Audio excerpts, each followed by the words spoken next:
அசாம் மாநிலத்தைச் சேர்ந்த பிரபல பாடகர் ஜுபின் கர்க்குக்கு பெரிய விடை கொடுக்கும் விதமாக அவரது இறுதி ஊர்வலத்தில் லட்சக்கணக்கான ரசிகர்கள் பங்கேற்றுள்ளனர். இது குறித்த கூடுதல் தகவல்களை செய்தியாளர் ரமேஷ்குமார் வழங்கிட கேட்கலாம். ரமேஷ்குமார், வணக்கம். இந்த பாடகரினுடைய இந்த சினிமா வரலாறு எவ்வாறாக இருக்கிறது? மேலும் இவருக்கு இவ்வளவு கூட்டம் வழிவதற்கான காரணம் என்ன? அந்த அளவிற்கு இவர் ரசிகர்கள் மத்தியில் பிரபலம் அடைந்திருப்பதற்கான இந்த நிலவரம் என்னவாக இருக்கிறது? ரமேஷ்குமார், விவரங்களோடு பதிவு செய்யுங்க. அசாம் திரையுலகினுடைய முன்னணி பாடகராக திகழ்ந்தவர் தான் ஜுபின் கார்க். இவர் தமிழ், இந்தி, தெலுங்கு, கன்னடம், வங்காள மொழி உள்ளிட்ட பல்வேறு மொழிகளில் இதுவரை 38,000த்திற்கும் அதிகமான பாடல்களை பாடியிருக்கிறார். தமிழில் கூட இவர் பாடிய பல பாடல்கள் மிக பிரபலம். குறிப்பாக ஹிந்தியில் கேங்ஸ்டர் என்ற படத்தில் இவர் பாடிய யா அலி என்கிற அந்த பாடல் லட்சக்கணக்கான ரசிகர்களை இவருக்கு பெற்றிருந்தது. இந்த நிலையில் தான் சிங்கப்பூரில் கடந்த செப்டம்பர் 19ஆம் தேதி அன்று இசை நிகழ்ச்சி ஒன்றுக்காக சென்றிருந்த ஜுபின் கார்க் ஸ்கூபா டைவிங் சாகசத்தில் பங்கேற்றார். அப்போது அவருக்கு மூச்சு திணறல் ஏற்பட்டு அவர் உயிரிழந்தார். இதனைத் தொடர்ந்து அவருடைய உடல் என்பது அசாம் மாநிலத்திற்கு கொண்டு வரப்பட்டிருக்கிறது.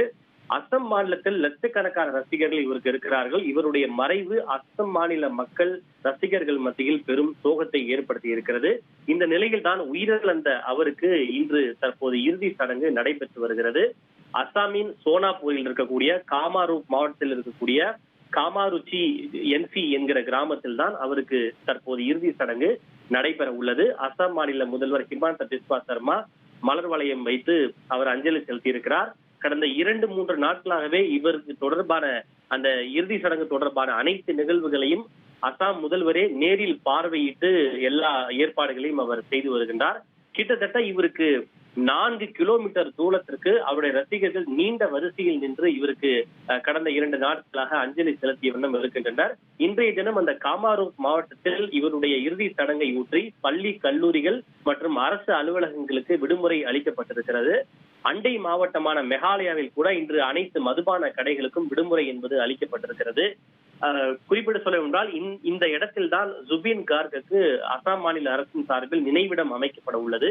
இதற்காக சுமார் 6 ஏக்கர் அளவிலான அந்த நிலத்தையும் அசாம் மாநில அரசு கையகப்படுத்தி இருக்கிறது. அங்கு அவருக்கு நினைவிடம் அமைக்கப்பட உள்ளது. உயிரிழந்த அவருக்கு வயது 52. அவருடைய மரணம் அவருடைய ரசிகர்கள் மட்டுமின்றி இந்தியா முழுவதும் இருக்கக்கூடிய இசை ரசிகர்களை பெரிய கவலைக்கும் வருத்தத்திற்கும் ஆளாகி இருக்கிறது.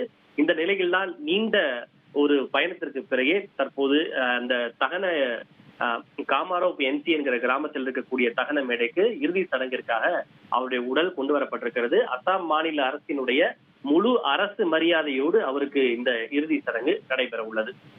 தகவல்களுக்கு நன்றி ரமேஷ்குமார். ட்ரெண்டை ஃப்ரெண்ட் ஆக்கிக்கோங்க. தந்தி டிவியின் சப்ஸ்கிரைபர்ஸ் அண்ட் ஃபாலோவர்ஸ் குடும்பத்துல நீங்களும் இணையுங்க.